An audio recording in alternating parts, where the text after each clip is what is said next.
আসসালামু আলাইকুম রহমতুল্লাহি বারকাতু। আশা করি সকলেই ভালো আছেন। তোমরা যারা গুগল ফর্মটি ফিল আপ করেছো এবং যে যে জায়গাগুলো ভুল আছে একটু মনোযোগ দিয়ে দেখবে, সেগুলো আমি ধরিয়ে দিচ্ছি। আমি আমি সম্পূর্ণ ফর্মটা নিয়ে আলোচনা করে দিচ্ছি, তাহলে যাদের যেখানে যা ভুল আছে সেগুলো সংশোধন করে নেবা।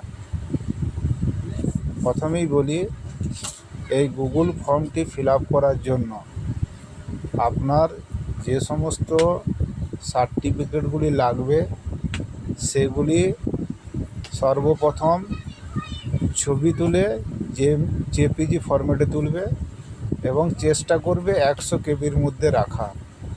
যদি 500 কেবির মধ্যেও হয় তোমার আপলোড করতে অসুবিধা হবে না, কিন্তু চেষ্টা করবে 100 কেবির মধ্যে। আর তার সাথে তোমার একটা রিসেন্ট ফটো এবং তোমার একটা রিসেন্ট সিগনেচার ছবি তুলে ওই একইভাবে জেপিজি ফরম্যাটে রেখে 100 কেবির মধ্যে রাখার চেষ্টা করবে।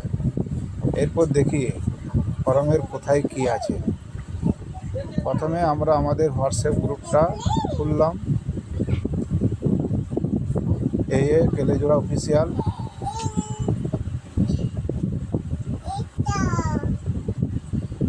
লিঙ্কে ক্লিক করলাম। দেখো, ইমেল আইডি অবশ্যই দিবে।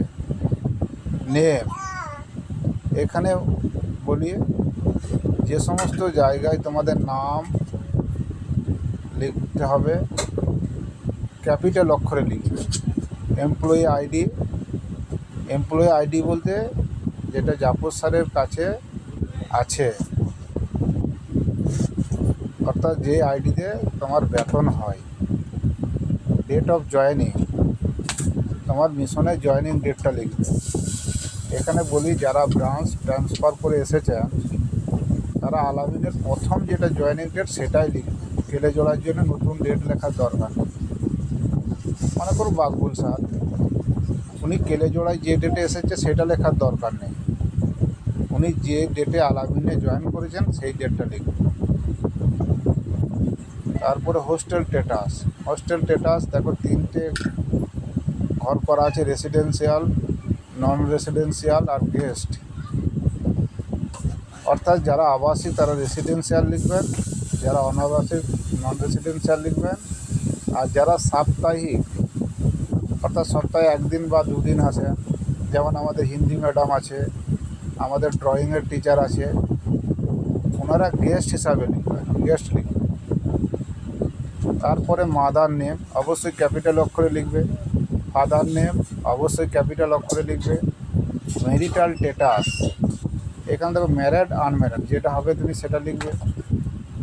ওয়াইফ হাজব্যান্ড নেম, এই ঘরটা শুধুমাত্র বিবাহিতদের জন্য ফিল আপ করতে হবে।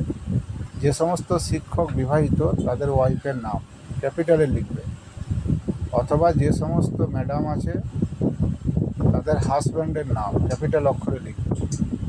তারপর ভিলেজ ক্যাপিটাল অক্ষরে লিখবে, পোস্ট অফিস ক্যাপিটাল অক্ষরে লিখবে, পুলিশ স্টেশন ক্যাপিটাল অক্ষরে লিখবে, ডিস্ট্রিক্ট ক্যাপিটাল অক্ষরে লিখবে, পিনকোড লিখবে, ব্লক ক্যাপিটাল অক্ষরে লিখবে, ডেট অফ বার্থ তোমার জন্ম তারিখ লিখবে। আপলোড বার্থ ডকুমেন্ট, অর্থাৎ যাদের জন্ম তারিখে জন্ম সার্টিফিকেট আছে তারা জন্ম সার্টিফিকেট আপলোড করবে, যাদের জন্ম সার্টিফিকেট নেই তারা মাধ্যমিকের অ্যাডমিট কার্ড আপলোড করবে, বা যে কোনো একটা ভ্যালিড জন্ম সার্টিফিকেট যেখানে জন্ম তারিখ উল্লেখ করা আছে সেই কার্ডটি আপলোড করবে। আধার নম্বর লিখবে ভালোভাবে। আধার কার্ডের ফ্রন্ট সাইড সামনের দিকটা ছবি তুলে আপলোড করবে, একইভাবে পেছনের দিকটা ছবি তুলে আপলোড করবে। এডুকেশনাল কোয়ালিফিকেশান, এই জায়গাটা ভালো করে আমরা লক্ষ্য করি। এখানে দেখো লেখা আছে গ্র্যাজুয়েশন উইথ পাসপোর্টস, অর্থাৎ যারা অনার্স করেনি শুধু সিম্পল গ্র্যাজুয়েশন আছে তারা গ্র্যাজুয়েশন উইথ পাসপোর্টস লিখবে। যাদের অনার্স আছে তারা করবে গ্র্যাজুয়েশন উইথ অনার্স, আর যাদের গ্র্যাজুয়েশন নেই অর্থাৎ উচ্চ মাধ্যমিক মাধ্যমিক তারা বিলো লিখবে। যেমন হয়তো আনিস আছে, বিলো লিখবে।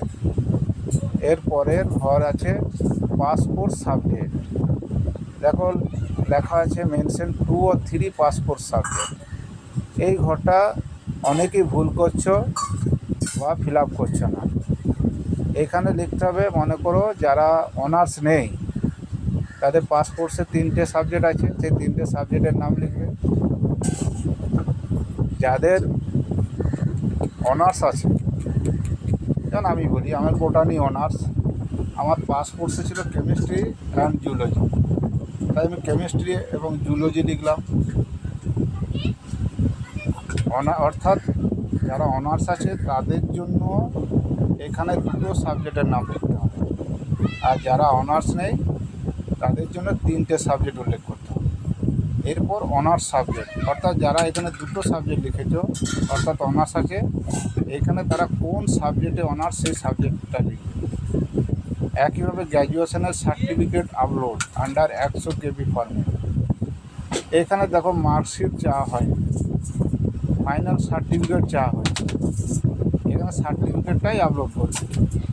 কিন্তু অনেকের অভিযোগ যে আমরা সার্টিফিকেট এখনও তুলিনি। আমি ধরে নিলাম তুলোনি, কিন্তু আপনারা তুলে নেবেন, আপনাদের পরবর্তীতে আপনাদেরই সুবিধা হবে। আর যাদের সার্টিফিকেট এখনো ইস্যু হয়নি, যেমন মফিজ ডিএলএড করেছেন কিন্তু ডিএলএড প্রাইমারি পর্ষদই এখনও সার্টিফিকেট ইস্যু করেন, তাই তাদের জন্য বলি, তারা অর্থাৎ মফিজের জন্য বলি, আপনি যে কলেজ থেকে ডিএলএড করেছেন সেই কলেজ থেকে আপনি একটা প্রফেশনাল সার্টিফিকেট তুলে নেবেন এবং এই প্রফেশনাল সার্টিফিকেটটা এখানে আপলোড করবেন। কিন্তু সার্টিফিকেট সকলকেই আপলোড করতে হবে, ঠিক আছে? আর যারা এখনও কলেজ থেকে তুলোনি তারা অতি শীঘ্রই তুলে নাও। মাস্টার ডিগ্রি, যাদের মাস্টার ডিগ্রি আছে ইয়েস লিখবে, যাদের নেই নো লিখবে। আমার নেই, নো লিখেছি। কিন্তু যাদের আছে তাদের অবশ্যই সার্টিফিকেটটা আপলোড করবে, যদি না থাকে প্রফেশনাল আপলোড করবে। কিন্তু একটা কথা বলি, আপনি 2000 সালে বা 2002 সালে গ্র্যাজুয়েশন করেছেন, অনার্স করেছেন বা এমএ করেছেন বা এমএসসি করেছেন, কিন্তু এখনও আপনি সার্টিফিকেট তুলে নিন, এর দায় কিন্তু আপনাকেই ভোগ করতে হবে। এবারে দেখো এখানে মাস্টার ডিগ্রি সার্টিফিকেট যে আপলোডের কথা বললাম, এই ঘরটা দেখো ম্যান্ডেটারি করা হয়নি। তার মানে এটা নয় যে আপনি সার্টিফিকেট আপলোড করবেন না। অবশ্যই যাদের মাস্টার ডিগ্রি আছে তাদের অবশ্যই তাদের জন্য ম্যান্ডেটারি। কিন্তু আমি যদি এই গুগল ফর্মে ম্যান্ডেটারি করে দিতাম তাহলে যাদের মাস্টার ডিগ্রি নেই তারা এই ঘরটা আপলোড করতে পারতো না। অর্থাৎ তাদের তো সার্টিফিকেট নেই, এমএই নেই তো কি সার্টিফিকেট থাকবে। তারপরে দেখো একইভাবে training certificate, recent photo, recent signature, mobile, WhatsApp number, home contact 1, home contact 2, account number, bank number, IFC code, bank branch name, পাসবুকের প্রথম পেজের ছবি, blood group, user name, your mobile number. অনেক শিক্ষক মশাইয়ের 2-3টে মোবাইল নাম্বার আছে, তাই আপনি যেটা আমাদের alamin.in ওয়েবসাইটে রাখতে চান সেই মোবাইল নাম্বারটা এই ঘরে ফিল আপ করবেন, সেটাই আপনার ইউজার নেম হবে। পাসওয়ার্ড 4 ডিজিট ইওর চয়েস, অর্থাৎ alamin পোর্টালে আপনি যে পাসওয়ার্ড দিতে চাচ্ছেন আপনার পছন্দ মতো সেই 4 সংখ্যক পাসওয়ার্ডটা আপনি এখানে লিখবেন, তারপর সাবমিট করবেন। বাস এখানেই আপনার কাজ শেষ। Thank you.